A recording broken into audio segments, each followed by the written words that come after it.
Eric, Shut the gate. Eric. Okay, Don't let dog's the at the dogs neighbor's out. house. So, what are the plans for the future here? Where do you want to expand, or what do you want to do here? Well, I do have a project outline, which includes building a full-scale winery, which I know exactly where I want to cap it off in terms of volume. It'll Mm-hmm. still be boutique, but it'll be double what I'm doing right now. Mm-hmm. It'll have a sunset tasting bar that'll be upstairs, facing these iconic hills with the big boulders and facing the sunset. It's going to be beautiful. We'll have a little bakery bistro there for my daughter-in-law to make food and yummy things. Oh, that's fun. And yeah, we're going to grow vines. We're going to have a food forest. I want to plant botanicals and natives, especially native trees. We want to educate people on edibles and native trees, so we'll have botanical plaques Mm-hmm. so people can wander around outside in the garden and see what we're doing. I love it. What's interesting is when I come down here, and we've got several partners in the Valle now. El Cielo's beautiful. It's your neighbor, and it Absolutely. seems like they're growing all around, They certainly 360 are. degrees around you, They right? certainly are. And there's is certainly a beautiful property, and that fits a demographic. And Hmm. I can't imagine anybody going there not having a wonderful time. Absolutely. But at the same time, when I take somebody there and we're having fun, I always say, "Yeah, but wait till we go next door." Right, and then we can come here and you light a fire, and because it's been wintertime, or Right, it's been right. cool at night. Yes. You light a fire, you crack some of these wines, and instantly you feel like you're at home. Well, we're good neighbors. We're good neighbors, and we're doing something different and unique. So Yeah. I think it works. Well, that's what I love about it. There's a Hmm. little bit of everything down here. I don't think people realize the diversity that's down here and how much fun you can have enjoying both options in the same afternoon. Right, right. It's kind of crazy, but it's really cool. Yeah. Now I know on some of those occasions I've been down here, you have cracked some of your reds open, Hmm. and we've got a red to talk about in front of us. Sure. Well, our go-to red is La Dama Tatuata, the tattooed lady. This is a Cabernet Sauvignon with a touch of Grenache Noir, and it has 24 months in barrel. It's got structure and body. You get a lot of dark fruit and complexity in a little cigar box. But it's not an aggressive wine. Mm-hmm. So the tannins are not super aggressive. It doesn't dry out your mouth. You don't. What I like to create are wines that everyone can enjoy. You don't have to have a super advanced palate to get the wine. You know, just crack it open. Just Yeah, crack it open and pour, and have an enjoyable, experience with it. I love it. And I think that wine can be as simple as you want it to be or as complex as you want it to be. It's whatever you bring to the table. Yeah. It's all in there. I don't bring much. I bring a thirst and an appetite most days. That works. Yeah. Real quick, we talked about your daughter's tourism business, and I just love that she's doing that, and you're on the other side of that, and then your daughter-in-law will have some food here. A lot of people ask me about safety down in Mexico, and I've been pro-tourism since 1983. But can we hear it from you so that the listeners can hear how they're missing out?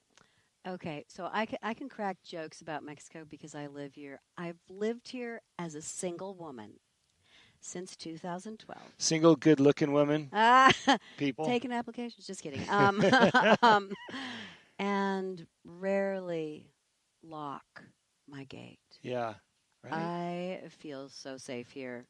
It's ridiculous. Um, I feel safer here than I do on the other side Nothing of the wrong with that. border. I Yeah. often say that myself. As soon as I cross the border back into Mexico, I'm like, phew, I'm home again. It's cool. Everything's going to be okay. It's weird. I don't live here, but when I cross the border, I get that same feeling. I'm home again. Yeah.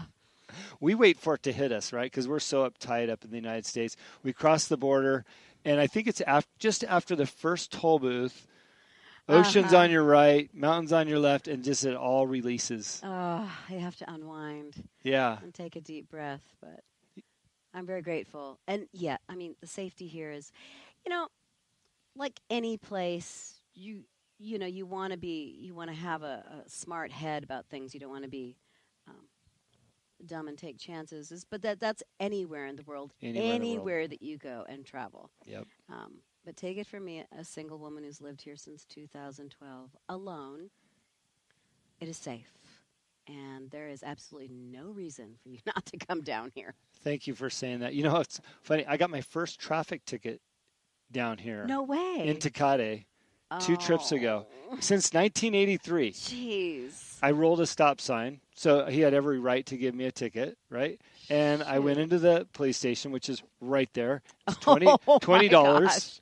Oh, my gosh. So, no problem. The funny part is I walked back out to my car, and the officer's there on his phone because I figured he might have left because they escort you back.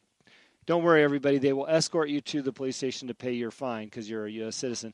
Anyways, he's outside, and I'm like, hey, what's up? And he's like, oh, I dropped my wallet where I gave you the ticket. Oh, and we laughed about it. I said, well, do you want to ride back to get your wallet? That's hilarious, and it might very well still be It was there. still there. It was still there. So that's what I'm saying. Okay, come on, here right, we go. Fist bump. Yeah. I'm telling you. Yeah, it was still there. It's the bomb. Baja's the bomb. Look, the guy has a job to do. I rolled a stop sign. I was wrong. He gave me a ticket. It's anywhere else you're going to get a ticket for rolling a stop sign, right? You know what? Here in the valley, true story. My first week here, I rolled a stop sign with a police car behind me. Mm-hmm. I pulled over immediately. I was like, oh my God. I know I'm in trouble.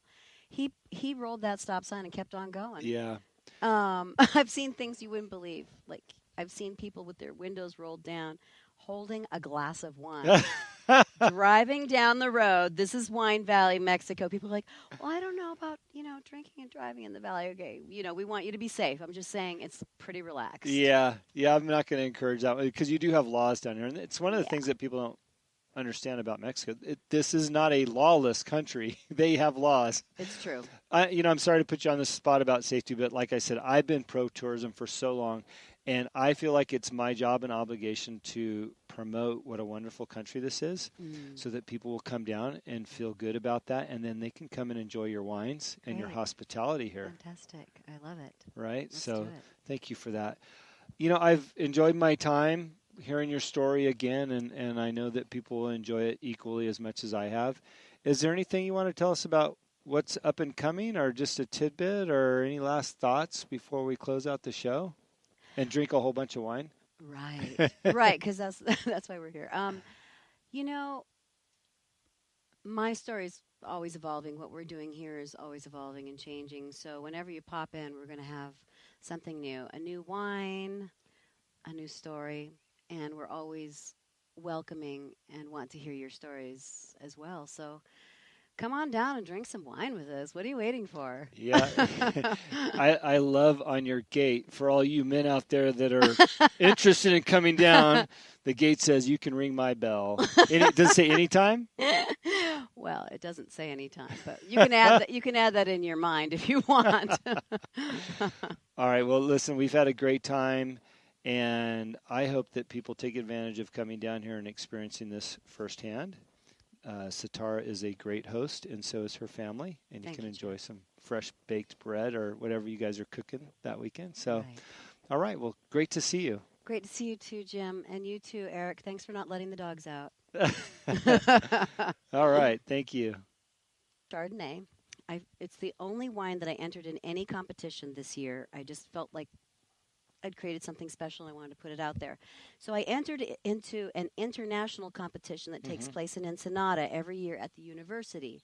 Wines from around the world are taken in, and traveling judges from around the world as well are doing the judging. So, and I was working a festival in Todos Santos when I got a message from a friend who was there at the competition, and my name came up, gold medal, and he sent me a screenshot, and I was like, wow. You are kidding me.